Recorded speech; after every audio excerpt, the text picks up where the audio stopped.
How are you defining second wave feminism, and who would be on the forefront of that quote-unquote movement? A second wave feminism? Well, obviously Betty Friedan is the one who kicked it into motion when she founded the National Organization for Women, co-founded it in 1966. It was the first political organization devoted to women's rights since, in America, since women had won the right to vote in 1920. So she had a pivotal role in setting it forth. But then she herself quarreled, with other members of NOW, and she was eventually booted out of it. And part of it, one of her lists of, she's very abrasive personality, forceful personality. I admired her, but she could be unreasonable. And it was when she called, the young lesbians, the Lavender Menace. That there was this big revolt, against her.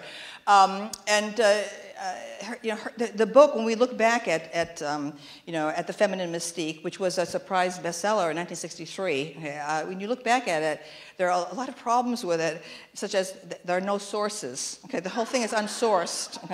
Right? And the list, the list of grievances and disasters that she says flowed, from women's, lack of professional opportunities in life and so on. I mean, it's everything. She lists cancers, body cankers. Every possible human disaster, every plague, like plagues of locusts, came from. And you feel the hysteria in the book. There's also things in it that are very surprising, such as she rejects abstract expressionism. Foreign films. It's a rather provincial, culturally speaking. But at any rate, other people took over. And by the early 1970s, you have Gloria Steinem, emerging as the face of feminism, and Betty Friedan resented it. She said, "Oh, Gloria goes to Kenneth to have her hair streaked," which was true, right? And Gloria Steinem was very telegenic, at a time when television was very important, and I admired her. It's going to be hard to believe, but Time magazine, that yes, I've subscribed to, actually asked the question, in the early 70s, who would make a good, first woman president? And I wrote in Gloria Steinem. Do you believe it? And because I said, oh, when age has dimmed her beauty and so on. All right, now I thought better of it, later on. But so Steinem, Steinem has a man problem. So this anti-male thing got embedded into feminism from a lot of these. There's some women who are really borderline crazy women at the very beginning. Some of them are really radical ones, right? But Steinem, she's not an original creator of ideas. But she was a wonderful presence. I mean, she's the one who really established that it was possible to be a reasonable person, and an attractive woman, and be a feminist. That people are not always like Andrea Dworkin, and so on, like that. All right. So what happened was I tried to join. I mean, I'm like this completely heterodox personality, aggressive, always in trouble, etc., etc. I tried to join the women's movement. I got booted out again and again and again. I've written about it. Like when it was 1970, 71, when I had that fist fight, with the New Haven Women's Liberation Rock Band, all right, because I was defending the Rolling Stones, and I had this huge screaming argument about the Rolling Stones song, Under My Thumb. And I said, look, Under My Thumb, the lyrics are sexist, yes, all right, but this is a great song, and in fact, it's a work of art, and I still maintain that Under My Thumb is a work of art, you had the incredible marimba, of Brian Jones in there, it's phenomenal, and also if you listen to the lyrics in an intelligent manner, you can see that there is it's about a power reversal, that's almost like something out of William Blake, where once she had me down, now I've got her down. Well, in William Blake, she'll get him down again in the next, cycle, etc. It's like the whole power dynamic of sex. But oh my God, there was like a hard. They were practically spitting in my face. They said, I said, this is a work of art. Art. Nothing that demeans women can be art. Did you hear that? I'm going to repeat it. Okay, all right. These feminist rock musicians said, nothing that demeans women can be art. Right there, you have it, the Stalinist view of art, okay? I follow Oscar Wilde. My first influence, okay, it was like a book called The Epigrams of Oscar Wilde that I stumbled on in a secondhand bookstore in Syracuse when I was 14, right? And there's maxims about art and about the independence of art and art's freedom from philanthropy and humanitarians and all these do-gooders and so on, right? And I didn't quite understand everything in that book, but now I understand it, okay? Everyone who wants to clean up art, make art politically correct, okay? Make it manageable, okay? Make it palatable, okay? And so I mean, we need another Oscar Wilde right now. But wait, now back to your question. Wait, what was your question? It was about all right. I think it was about the second wave of feminism. Yeah. Who would you call one of the leaders of the second wave of feminism? Yeah, okay, so it's like Gloria Steinem is the face, of feminism, all right? Kate Millett was put on the cover of Time magazine for her book, okay, Sexual Politics, and she didn't particularly like the attention or want the attention from it, so Sexual Politics is the book 1970 that, or is it 71, that created the template, okay, of which is this, taking ideology, wading into some famous book by a male artist, okay, and with your rubber stamp going misogyny, sexism, like that, so on. Kate Millett created that style, okay, all right, and even to this day, people go on about her. She was this, she was that. Well, after the Betty Friedan, the anniversary of that book, okay, and I contributed to like roundtable things talking about the impact of that book. I thought I wanted to take another look at Sexual Politics again, and I looked at that book, and I think there's a lot of problems with that book. Okay, there are all kinds of problems because it's to me.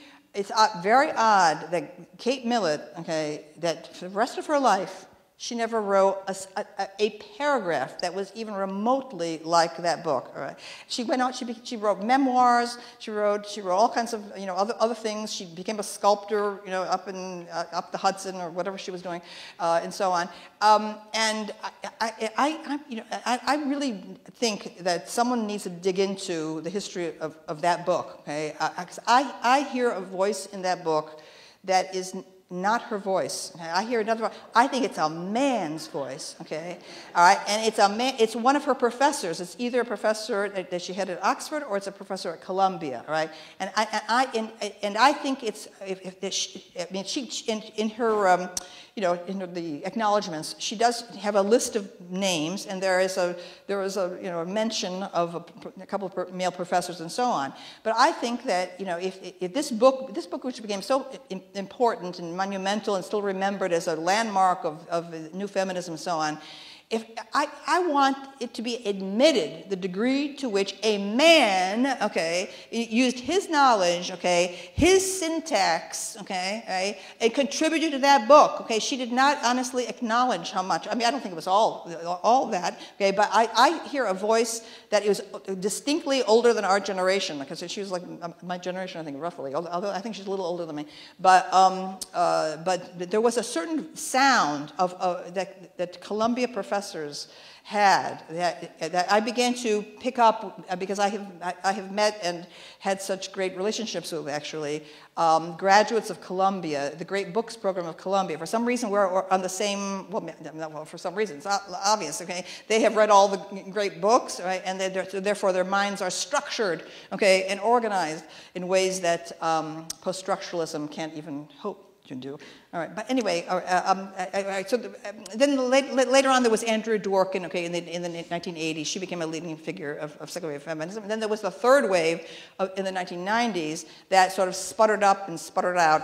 And there was like Naomi Wolf and Susan Faludi, who Gloria Steinem embraced, okay, in a famous Time magazine cover. You can find it on the web, okay, where they look like terrorists or like underground people clinging to each other in a bare room. People said, well, what kind of vision of feminism is that? These two women. But that's where Gloria Steinem gave her, imprimatur to Susan Faludi, who you'll notice Susan Faludi's career immediately sank after that. I mean, she came with a memoir about 2 years ago about her father, and having now turned transgender and wherever he is in Europe, and now she's recounting the horrors of her childhood. Her father, attacking her mother's lover, okay, with a knife all over the house, blood all over the house. I thought, this is her childhood, right? I want feminists, to come from good families, okay, and solid families. I don't. Why is every single feminist, like Tracy, Gloria Steinem? I mean, she's written a lot about it. Like her mother was mentally disturbed, and Gloria Steinem had to nurse her. The father abandoned them to a rat-filled apartment, and so on. This is why they're so anti-male. Okay, they're just anti their fathers. It's not really this. I have been trying to get the anti-male obsession of feminism out of it, okay, for decade after decade after decade. And I constantly say, only weak women cannot admit the strength of men and of the great achievements of men. Okay, I've learned incredible amount from men. Okay, all right. I admire men. Okay, all right. I don't feel I have to say, oh, they're all toxic and they're all and like always little claws out and so on and so forth. All right, and it's gotten really bad. You all know how bad it's gotten. Okay, where everything about anything masculine is automatically defined, okay, as a social construction. All right, please, okay. My father's generation went to World War II. Okay, my father was a paratrooper. I've got all of my uncles. They were in the Navy, and, in the Army, and so on. Okay, I saw men. Okay, men who could do anything. Okay, men who could take a piece of wood and like make capable men. Okay. Men who respected women. There was no abuse, okay, that I was ever, not, my whole Italian American experience upstate New York, never an example of anyone dishonoring a woman or abusing a woman, okay. These were incredibly, talented men who could do anything, okay. I could have like knuckle, my uncle would make on his off hours, absolutely work of art, okay, and so on. My grandfather would be making baskets in the backyard. They worked, they gave to women and children. Men have been sacrificing for women and children for like millennia. And so instead we have all this like focus on the horrors of men, the worst men, the brutal men, okay? Well, every brutal person should be jailed, okay? Obviously.